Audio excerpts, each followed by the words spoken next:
I don't have much of an introduction for David Beinhacker. We every year for at least the past few years, he has I hate using the cliche, but he's crunched the numbers and come up with some really insightful analysis from the membership results. Sorry, from the results of the membership survey.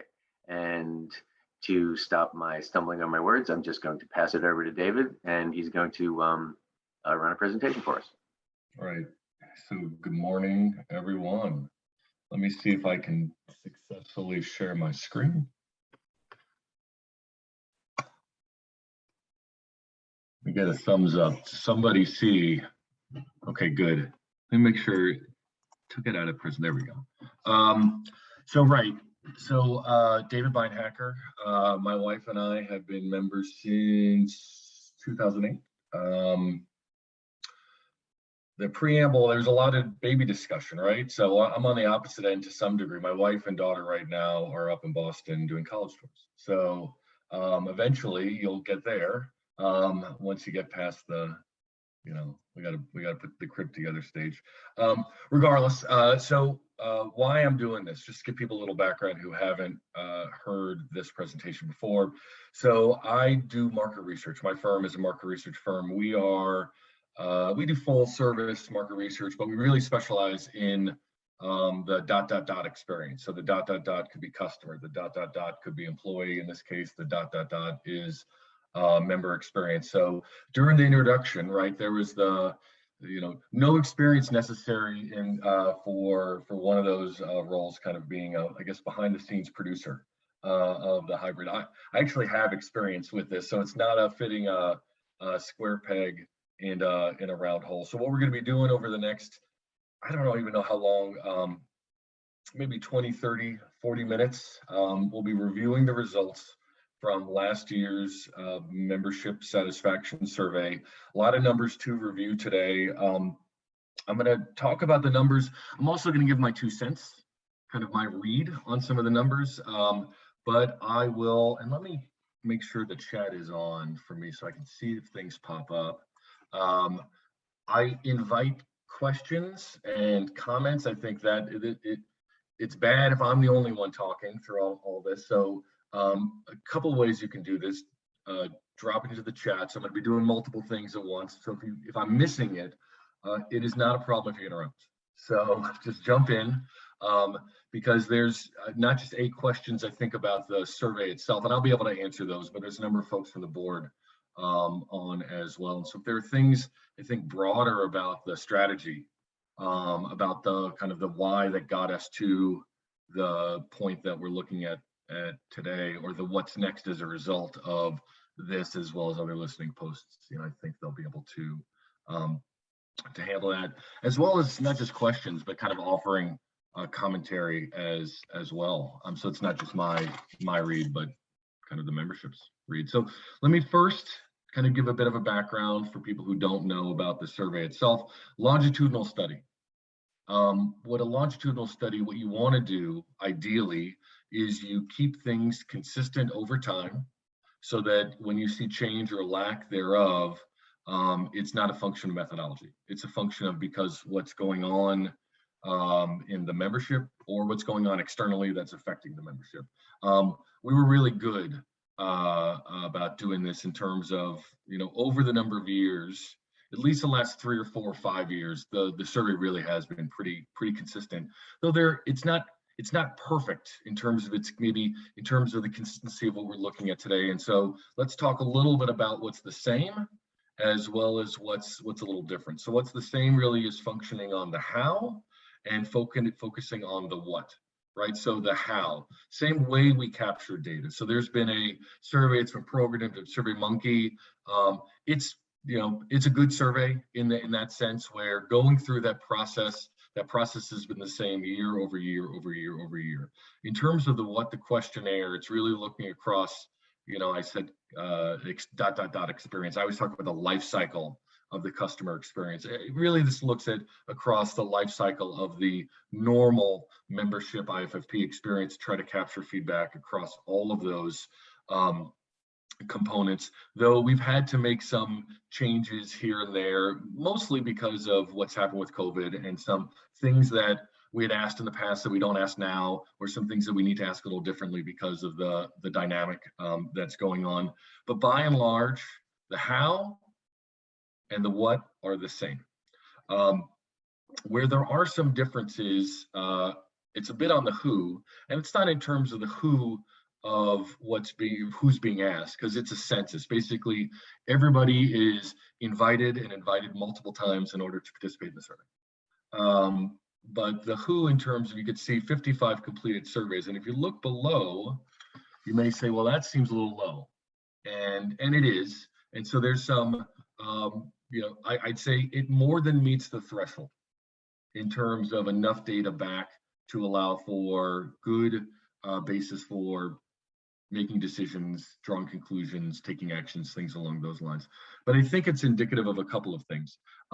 Number one, there is a lower level of engagement, I think, in general, and that's probably just, and maybe I'm speaking to this is a self-selecting audience, because if you're not only attending the gathering and then attending an adult group in a remote way to listen to survey results for an hour, you're a special group. You're probably the ones that are participating in the surveys in general. But I think just the remote nature is certainly affecting the response rates. I will say, though, the board does listen, just my interaction with the board, reading out the results. So for those of you, if you didn't participate, or if your partner didn't participate in the past, I would invite them, or as you have folks that you're friends with outside of just the kind of the weekly getting together, definitely do encourage them. So it's enough, but a little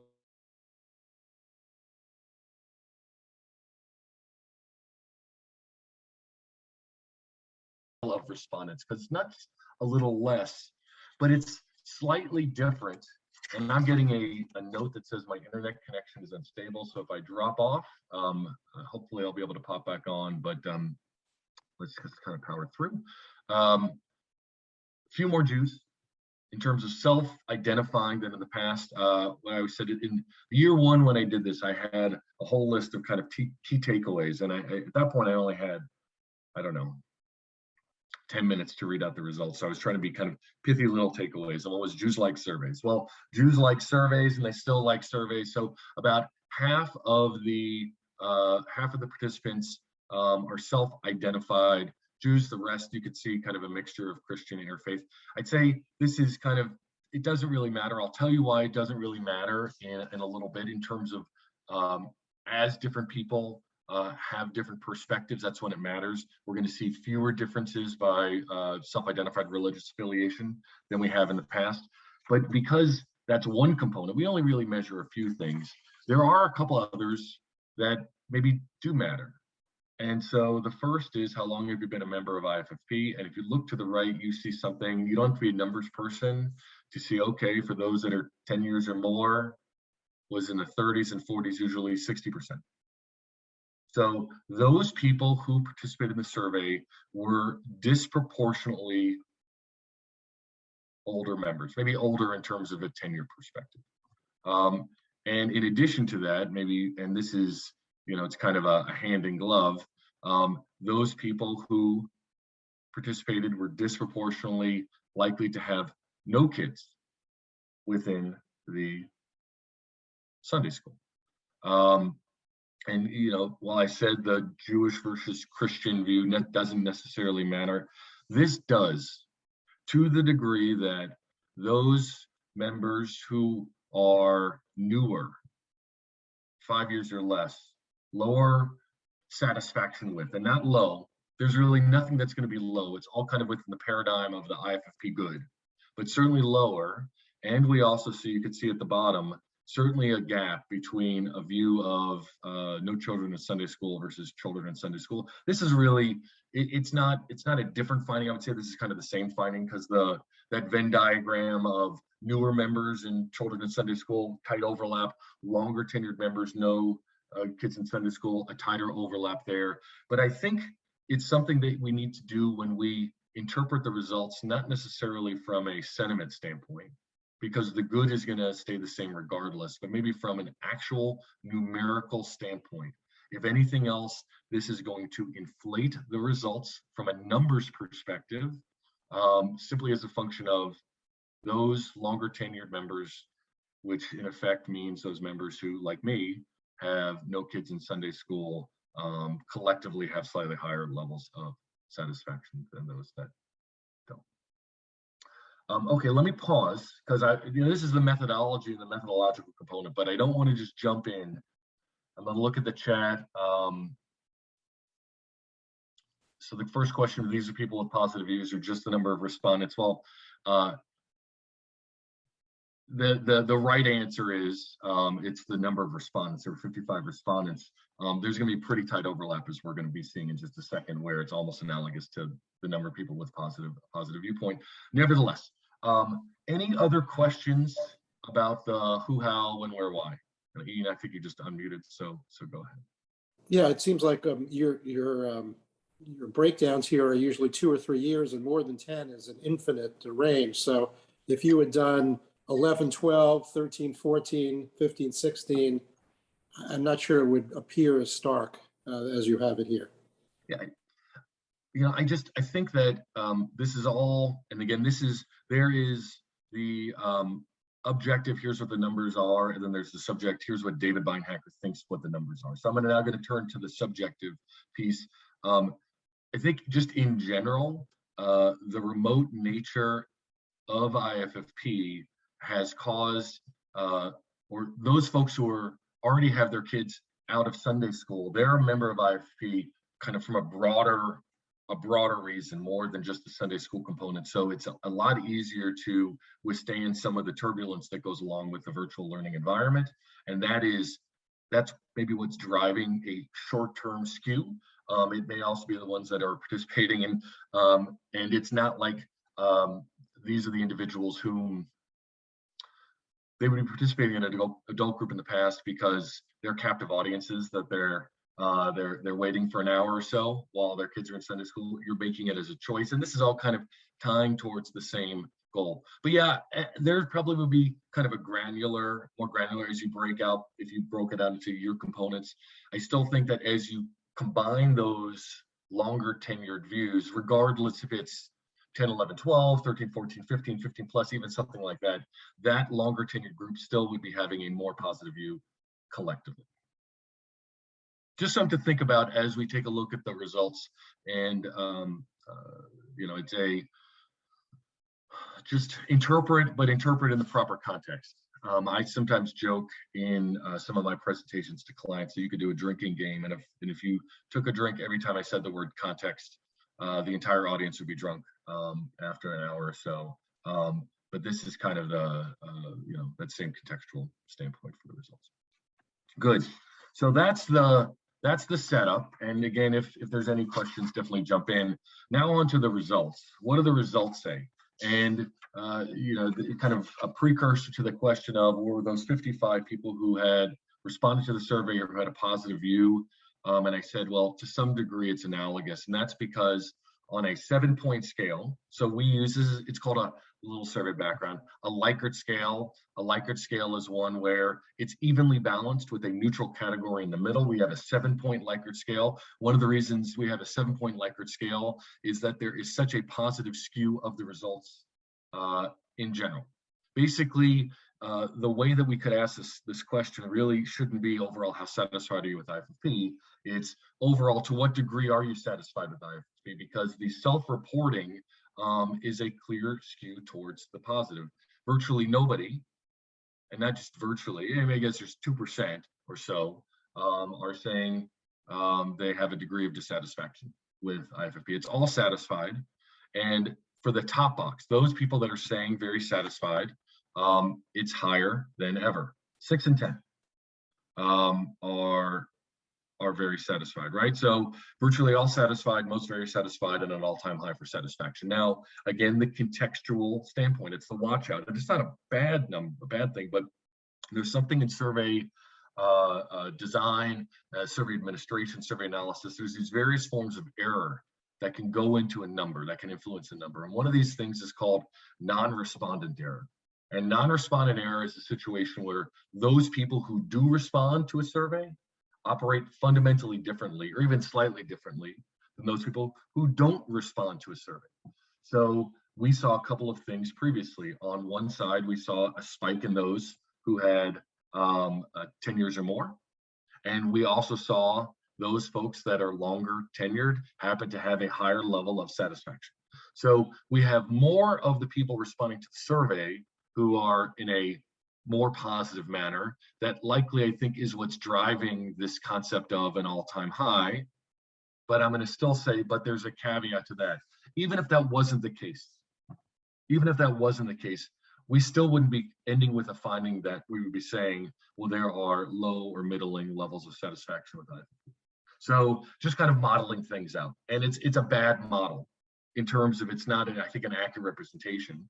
But even if we said, okay, what if it's just, we took two-thirds of the people who respond to the survey were 5 years or less. They're newer members.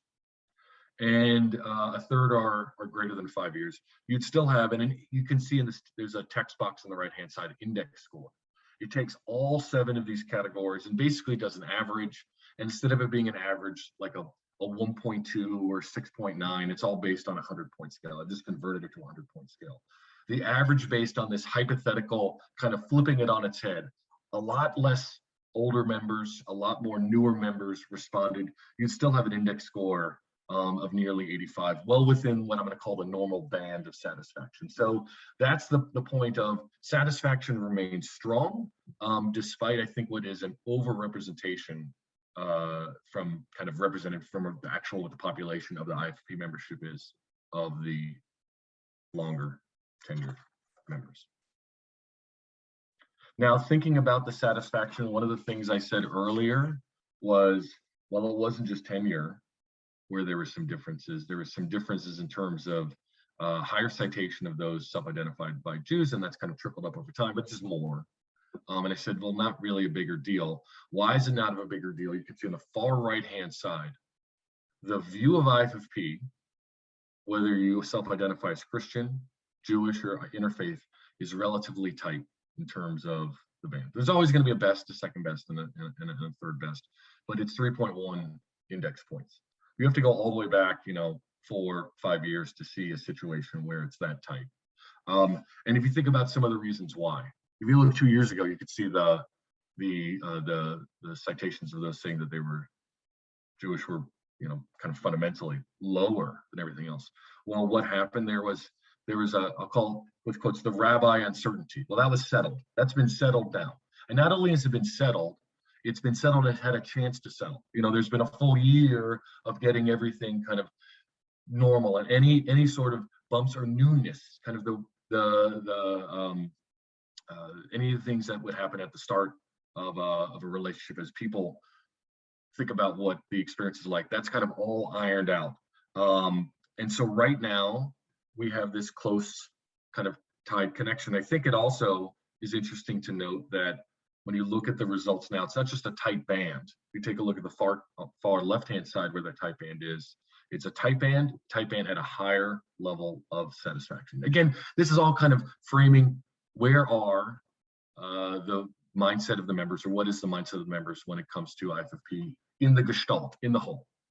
And that only gets reinforced. I think, a takeaway that you hopefully have captured by now is there's a feeling of strength among, I call it the strength among the core. It's a very, very solid core among the IFFP membership, and that carries over to this loyalty, this concept of recommend. Here we just have a 5-point scale. Everybody's saying definitely would.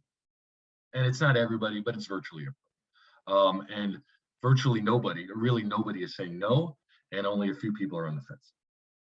And that is consistent now versus the past. So among those core members who are really, really engaged, certainly is a foundational strength of IFFP in the big picture. This is not surprising to me, looking at the data. If anybody has participated in these surveys or participated in the survey readouts in the past, this shouldn't be a surprise to you about the general strength.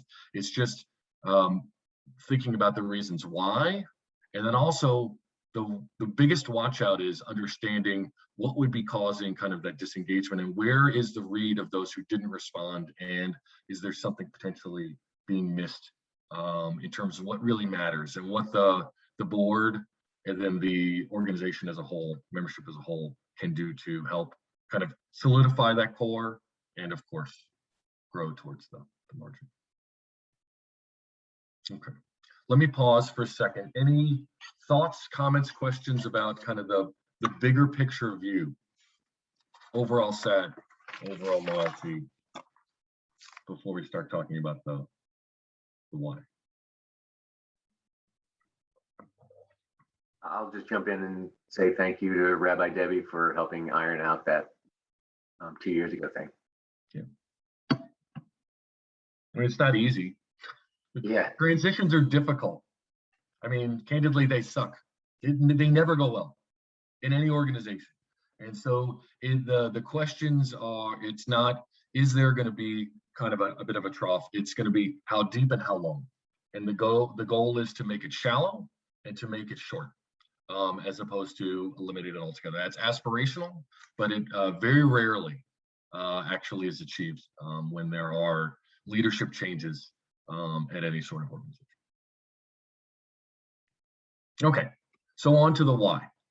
And we think about the why in a couple of ways.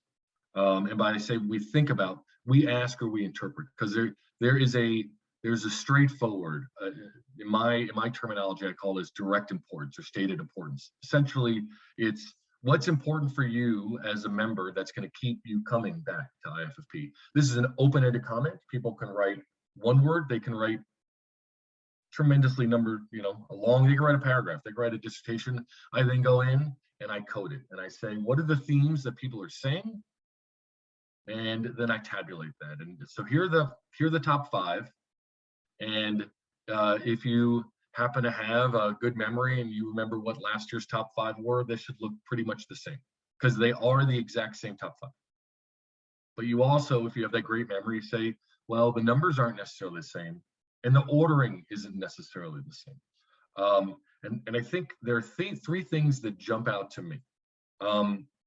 Number one is community. Community is cited number 1. It's not even close between number 1 and number 2. And what's happened is the gap and the citation of community has grown to a level that's really unprecedented. So like, if you think about what it was last year, it was 64%. So about 2/3 of folks were saying community last year.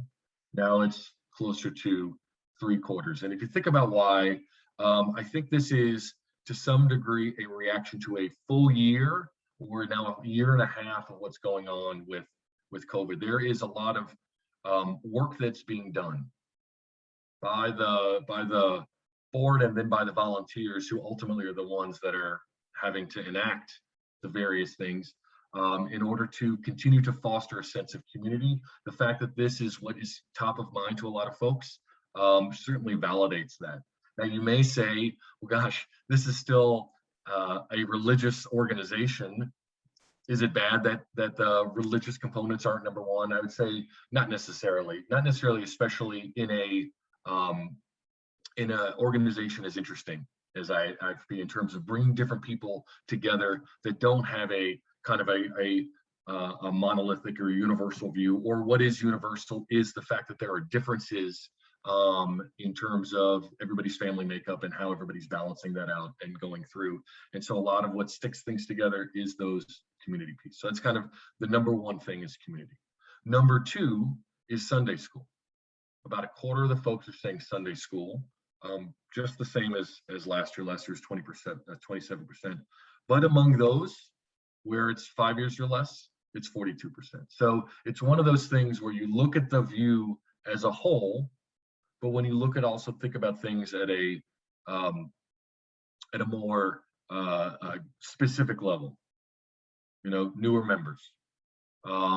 It makes perfect sense that the newer members would likely be the ones that have kids in the Sunday school. That becomes right at the top of their mind. There's also a generic kind of, not about Sunday school, but I'm doing it for my children, that was cited by over 40% of those who were 5 years or less. So for example, having those in the gatherings, front and center, early, a reasonable amount of discussion time that was immediately directed at the children. It makes good sense that it's trying to be responsive to the needs of that group, especially if that is a group that is not as, from a satisfaction perspective, as locked up. Just really, really locked up, not really, really, really, really locked up from I feel very good, very satisfied with the membership as a whole. Now, what's at the bottom? Clergy and staff, only 13% are citing. Usually has been higher. When I gave this, and this is for the folks who aren't on the board, this is the exact same presentation that I gave to the board a few weeks ago. And I said that I see this as a good thing. The fact that it's the lowest ever, in the sense that there has been turnover, and there's been turnover even further in terms of Reverend Julia leaving. And what I raised during that discussion is there is a risk in an organization like this where the view of the organization is tied to the relationship with an individual. And to the degree that, despite the fact that it's not going, and that's a good thing, but there is a kind of a flip side to the coin where if something happens like a retirement, all of a sudden that can yield a tremendous amount of vulnerability.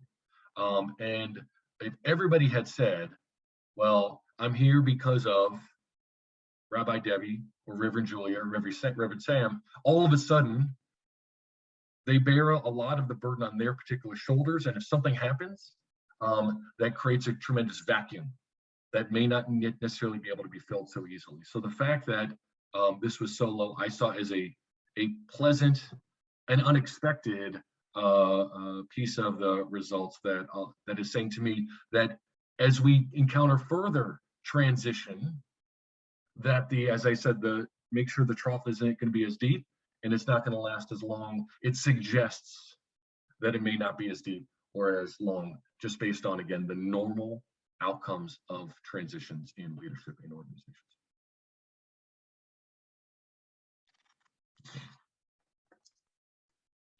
So now on to something that I think is probably some of the bigger watch out, and it's not a surprise of a watch out given the virtual nature. So we've asked the same question every year. How often do you attend gatherings? How often do you attend adult group? And there are these categories, always, almost always, sometimes, and rarely, never. And what we see are drops in the always.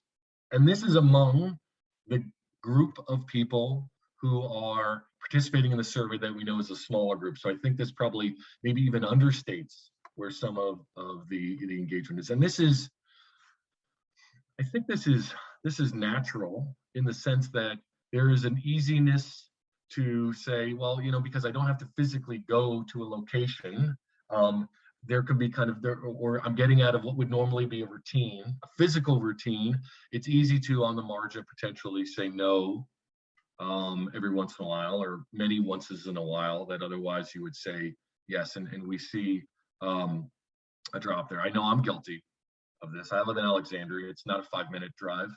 I told John, I haven't been on a few weeks. I'm playing disc golf now. That's what I've gotten into over the last couple weeks. And that happens to be Sunday mornings. And so, I'm balancing out things along those lines. So I'm certainly a good, people are like me. It's going to be happening. What's going to be interesting, over the next couple of weeks, when all of a sudden there's a shift to hybrid, I imagine that is going to foster a spike in attendance. That's my supposition. Especially early on, it's going to be interesting to see as, there's a clamoring for getting back in person. I feel it, and I'm sure many of you feel it as well. But once things begin to reacclimate to what is the normal Sunday routine, to see how things balance out, and this is going to be a really interesting number to me next year, when we see how attendance is. And I'm sure there's internal metrics. I remember Miranda would always be going around and counting people. I imagine there's some counting of people on the Zoom as well. And so there's going to be some other internal numbers to give a pre-read, but this is kind of a base. There's probably a lower level, a lower base to work off of that then would be higher. We also measure engagement in another way, in terms of events and activities. So basically a whole list of stuff and say, hey, what do you do? What have you done in the last year? And the number I want to call you out to, and it's an interesting result, 7.2 of these things were ticked off. Normally it was in the 5 to 6. And I think this is a good indication to me that it's a bit of a more of a self-selecting group that has been participating in the survey.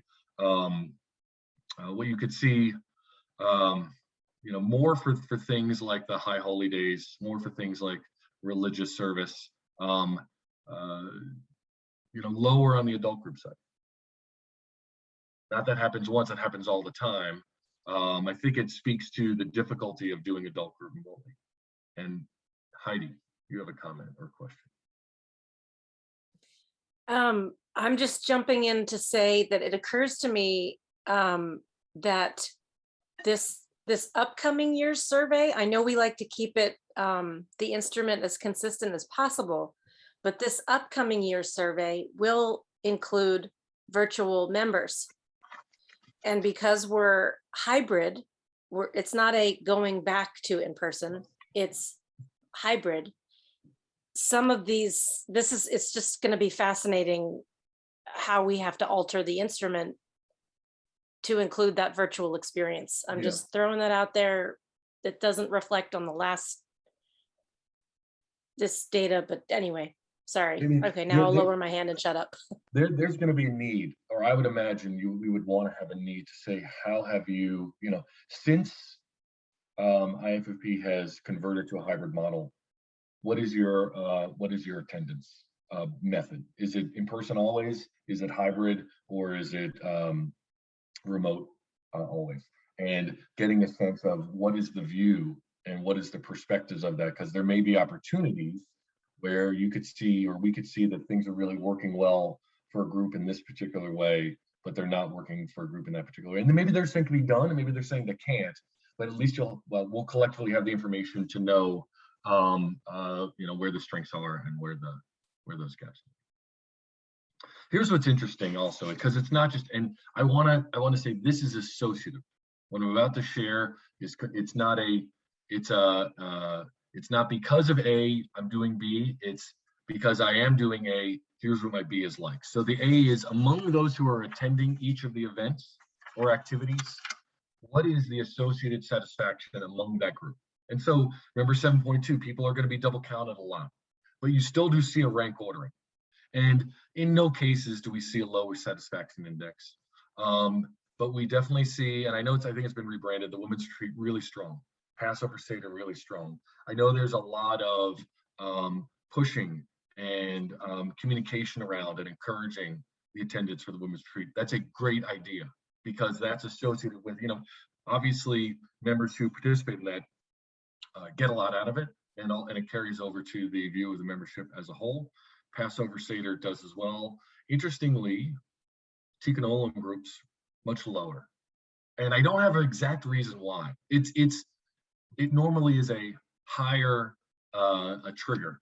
I think this is probably a COVID thing. I think it'd be a one-off thing. This is one way when we think about the community. I see this as an avenue into the kind of the community of IFFP, are these groups. It's the question of maybe is it being pushed in a particular manner to the degree that it should be, and is it being positioned so that it's doing things that are ultimately yielding the outcomes for participation that members want.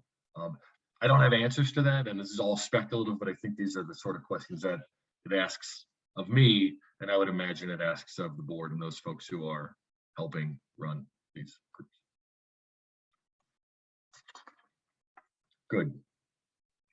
So earlier I said we asked importance in a couple of ways, and I talked about stated importance or direct importance. We not only do this, behind the scenes, John talked about numbers crunching. If there ever is an area for numbers crunching, it's what I'm about to talk about now.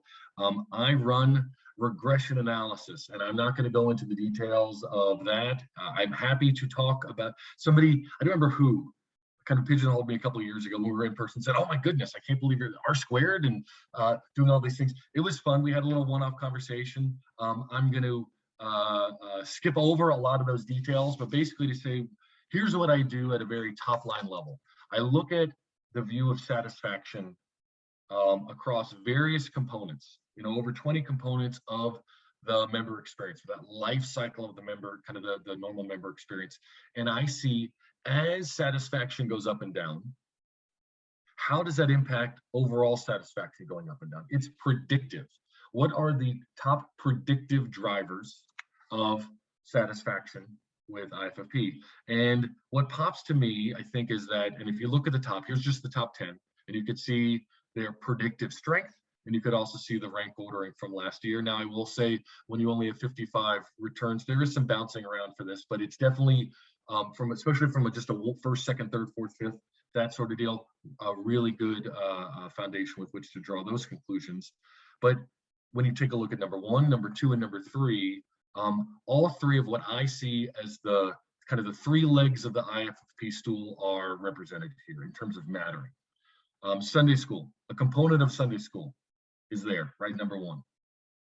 The religious component, the gathering, the reflections of gathering, number 2, and this community component, number 3 and number 4. So they're all represented right at the top. And I think that's probably both good with maybe a not as good, or maybe a watch out as well. So what's the good? It suggests, I think, a well-rounded view of IFFP among the membership. It's not myopic. It's not, I see IFFP as this and only this. That's kind of number 1. Number 2, it also provides coverage. If something is a little rocky for a particular period of time, and we'll look at Sunday school, and it has everything to do with the remote nature of Sunday school in a particular period of time, there are other components of the experience that is going to help backstop that during that small transitional period. But I think it's bad, and this is really for the folks on the board. It's always easy when the data says it's this, and whatever the this is, it's this thing. Focus on this thing and don't worry about anything else, because then all you have to do is focus on this thing. What we see is focus on this and this and this and this and this and this and this, and it's much more okay, what do we want to do, and what should we do, and what's easy to do, and what's going to have a good return on investment from a time and resource perspective, as opposed to a mandate that's driven by the data. So that lack of clarity, it's weird, but it makes it a little harder, and it's a little less sure. We think we're doing the right thing, but we don't know for sure. But we're gonna try it, and we're gonna then see, and we'll remeasure, and we'll assess to make sure that we're focusing on those right components. One other thing to note, just from the regression standpoint, you could see the adult group things, especially the balance of internal and external speakers at adult group, a knock, certainly a drop here, maybe a function of also the lower attendance that's happened when it comes to the adult group. But it isn't just importance, right? So if you think about what we just looked at, that was what mattered. And so it's not just, well, gosh, we need to do the things, we need to focus on the things that matter. No, there's a convergence. It's not just what matters, it's what matters and how are we doing. And I know there's a lot of data here, and I'm not sure how it's popping on your screens, maybe really small. So let me just kind of call out some of the key things. This is just, remember I said about 20 or so components of the member experience. Here's those 20 components of the member experience. Here's their views of satisfaction. On the right-hand side, you see an index score, and then you see a change in the index scores over time. And maybe the first thing to note is you look at those changes in index scores over time. Not everything has gone up on a year-over-year basis, but most have, right? 12 of the 19 are up versus last year, and 15 of the 18 that were asked over a 2-year period have improved as well from a satisfaction perspective. Remember, exact same questions asked in the exact same way. So we feel comfortable about that. But then in terms of, where things are in terms of rank ordering or in terms of change, what pops right at the top to me, the quality of communication around IFFP activities and the efforts taken to foster a sense of community, number 1, and number 2, from a satisfaction perspective. I think it speaks to and it validates the efforts of the folks on the board, and probably even more importantly, the folks that that raised their hand and volunteered and said, okay, I'll do this. I'll take on this responsibility. That it ultimately is being seen as successful when you have, efforts to foster a sense of community. 3 and 4 are saying they're very satisfied with that component. But there are certainly some watchouts, right? So watchout number 1, maybe you can see on row 13, communication around Sunday school activities, a bigger drop off on a year-over-year basis, and a bigger drop off on a year-over-year basis. And 2 below that, the classroom environment, the biggest drop off on a year-over-year basis and a year-over-year basis. Well, that's because the classroom environment isn't, the rooms have changed in the Sunday school, and we need to be able to guide you to a different room. It's because the kids are still stuck at their desk or the kitchen table or wherever, just like they are for school. And the remote nature and not being able to gather people around and be able to have kind of a singular discussion at the end of Sunday school and talk to people face to face, and kind of the group discussions or one-on-one where you can look at people. I mean, it has an effect, and it may be seen as a good thing. I look at this and I say, okay, well, what would my expectations be given a year-long virtual environment? And in a year-long virtual environment, you still have half of the respondents said they're very satisfied with the communication, and a little more than half said they're very satisfied with the classroom environment. I think it's a testament to the work of taking a really crummy hand and playing it reasonably well. And that's kind of my read on that. The last is at the bottom, again, the adult group. It's been, and I think there's always that struggle there, and we'll take a look at some of the comments. It's not just that it's, you say, well, gosh, lower levels of satisfaction. Sure, not low levels of satisfaction, but on the far right, it's not as if it had big drops in performance. It's a kind of the constant challenge for IFFP of how to balance out adult group to make sure it's engaging, it's inviting, it's encouraging, and it's done in a manner that allows most people to have a positive view of the process most of the time. And that's really that most people most of the time. And it's indicative of who IFFP is. And everybody kind of comes from marriages or partnerships where you have different people from different backgrounds. It's that compromise. It's all framed around the compromise that is, that's there. Last thing from a data perspective, and I'll take a look at some comments and we can pause. Putting that all together, right? So this is something called a quad chart. Quad chart measures satisfaction. That's the up and down of the vertical axis. The higher something is, the better it performed relatively. Then you have the importance. This is the horizontal axis. This isn't regression. This is just correlation analysis. And the farther something is to the right, the more associated it is with higher levels of satisfaction. The farther to the left, it's not that it doesn't matter. It's just that it's going to have less of a direct carryover to your overall view.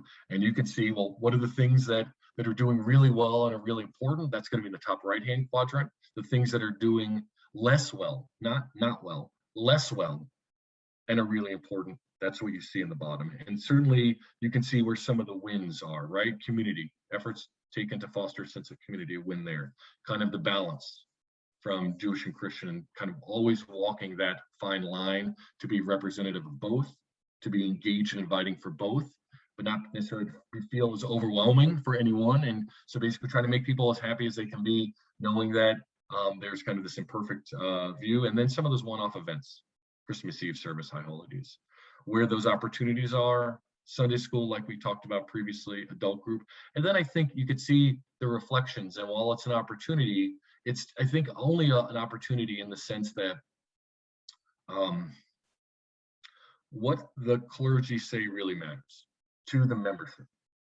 And I think that I look at this as a validation for the time that it takes to think about what should be said and how should it be said so it resonates the most, that it's not wasted time, that it really, people listen, it sticks with them, it matters, and it affects their broader view, as opposed to it being this, kind of like Chinese food where you eat it and you're hungry a couple minutes after, it really sticks with you. So that's the data.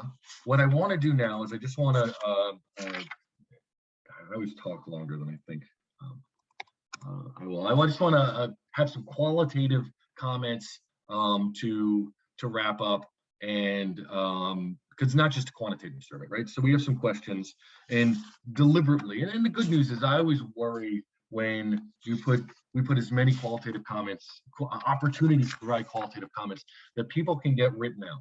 And I see it. So if anybody is ever writing surveys on their own, if you put things back to back to back, you see it. It's very interesting. It's like a 50% drop off. You just do a word count. The subsequent question usually has about 50% fewer words than the previous one if they're back to back to back. The good news is we've broken things up, focusing on gathering specifically, focusing on adult group, just focusing on the board. When you think about the gatherings, there is the concept, and here's just a smash. This is me. I went through and I said, what can I fit on a slide, and gives a good indication of what the comments are. But you certainly see some of the struggles with the virtual nature that's just inherent to it. Though there are still a lot of praise of, just doing the best one can given the virtual environment and the difficult situation. There is the constant too Jewish, too Jesus. I don't ever expect to see fewer comments for that. I would imagine that anybody who's on this call, who's on this discussion, kind of feels it. I know the board, just from my discussions, hear it. There is people are cognizant of it, but it's still, there is going to be Jesus and there is going to be Jewish. That is IFFP. You're not getting around that. So it's just kind of knowing what's going on as we go through. And then there's a lot of views of music. My personal take is, that's one of those areas that's probably the most difficult thing to deal with. And I think the use of the embedded videos and playing those has been a really good kind of compromise, but it certainly will be nice. I'm not sure what the process is going to be for music going back to hybrid, but I think as we can begin to have more, live music, that's going to be seen as a good thing for the membership. We ask about adult group. Adult group was one you could see. I think the top left, adult group was too much Zoom for me, so I didn't go this year. I think that is going to be indicative of a fair number of people. The other thing to keep in mind is, as adult group was a mixture of, I'll call it religious and more social issues, just being cognizant of, as a community, there isn't a monolithic view from a kind of a broader worldview, and just being sensitive to. I don't know if the takeaway is to not have adult groups based on social issues. It's just recognizing that, especially because, at least the few that I've attended, people are very passionate about what they're talking about, but not everybody has that same passion. And it's just a general awareness of that. And then the last thing, maybe just to leave you on, is a couple of things from a comment. Maybe number one is looking back with appreciation. The middle column, one from the bottom, I appreciate all the efforts that the board and the volunteers put in. People are, again, it sucks if you do a lot of work and nobody recognizes it. People do it, but it's always nicer when there is an appreciation. That, I think, has come through. But now looking forward with anticipation, the one right above it, looking forward to gathering in person. Interesting, exciting to see what we can do with the hybrid. And so that's the tomorrow from now, just a couple of weeks, see how that is done. Okay. So that is the survey results, right? Again, good, especially good, I think, in some areas where there's some drops. I look at those drops as what it could have been and what it wasn't. And now it's the challenge for going forward, and kind of thinking about it. The board's already kind of developed their strategy, the broader strategy, as well as converting back to the hybrid view.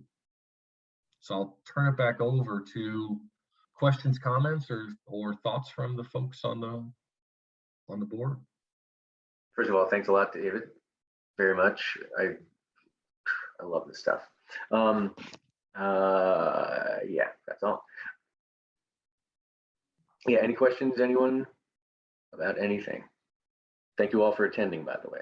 Well, I'd be happy to jump in. I want to add my thanks to David for doing this, for lending his expertise to it. It's a lot of work to put all this together and try to interpret it. You know, as David, as you said, I mean, this is a voluntary response survey.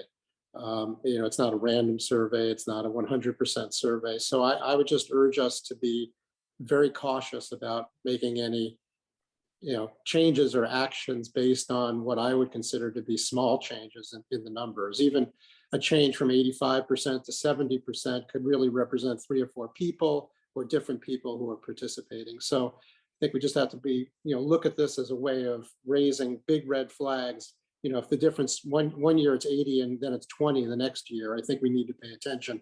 But the smaller changes, I think we have to understand that this is not a random survey, so we don't know that.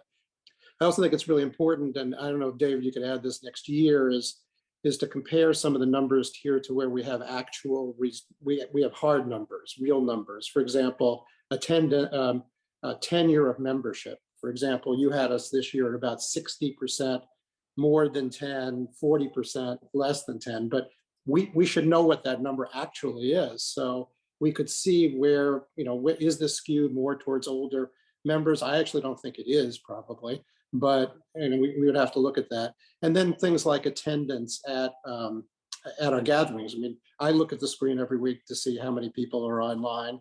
It seems like the numbers are down recently, actually. So I think that's an important component, is look at actual numbers. How many people came to the gatherings? How many people came to adult groups? I think those are really critical things to be examining, because those are, as I said, those are hard, real numbers. They're not voluntary response survey numbers that go on here. But I'm really glad we do this. I think it sends a message to the members that we care about their views, which is essential. And my final comment is I'm just overall really concerned with the drop in voluntary response over the years.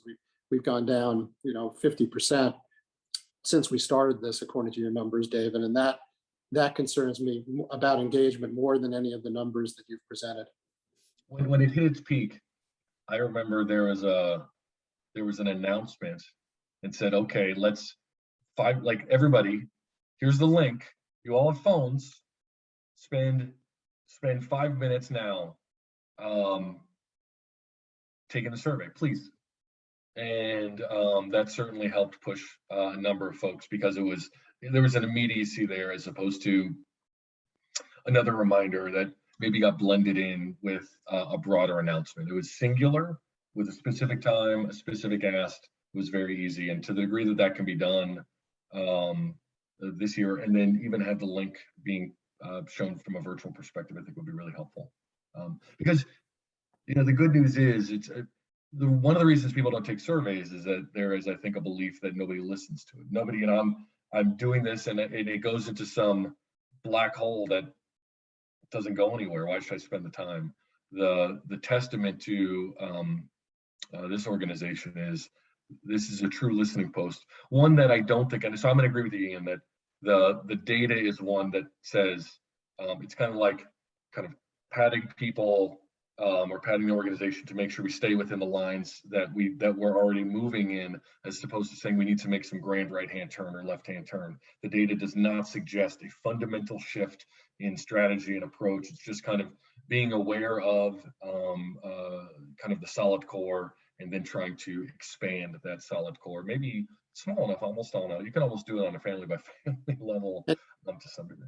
You know, David, your comments also suggest another thing for the board to consider, which is to write a small article for the weekly news that digests some of the things that you've said, so that people know that, because there's only a few of us on this call. So I think something that reports it to the membership and then says what the board is going to do about it. Is there anything here that will then lead to action? So people will understand that if they respond, that those who did respond, that there's something that's done because of it. Mm-hmm. Yeah, I agree. That's a great idea, yeah.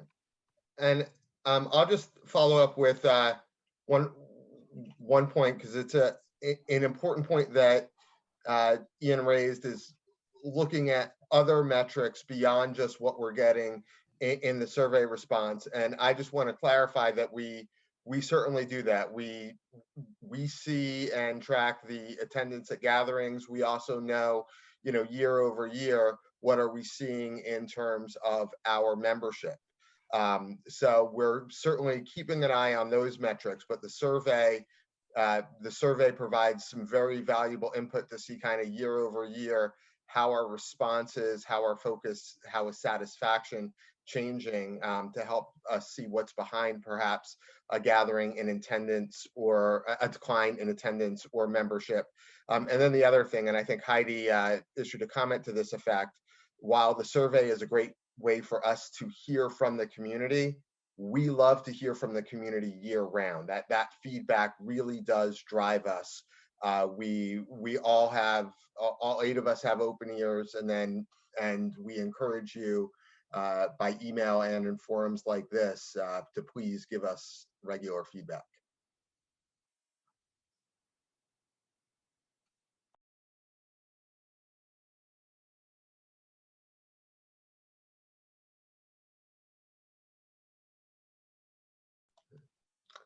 Do we have a next question? Or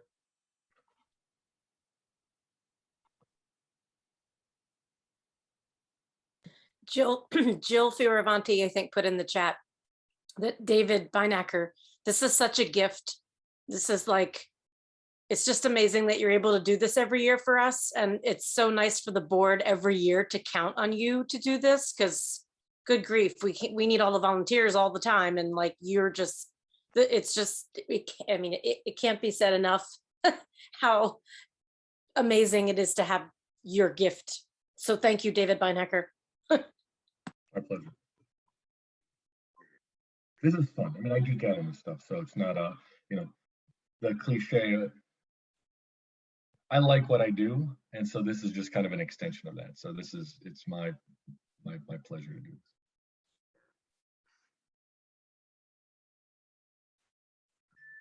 All right, folks, it's about 11:56. If we don't have any other questions, again, thank you, David. Really. We can let David maybe catch the back 9 at disc golf. I don't know if it's too late. I'm not sure. But yeah, thanks everybody for sticking around. And yeah, I think we're done. Thanks everybody. Have a great week. Thank you, David. Hey, take care. Bye-bye. Always a pleasure seeing you all. They're home straight, I guess.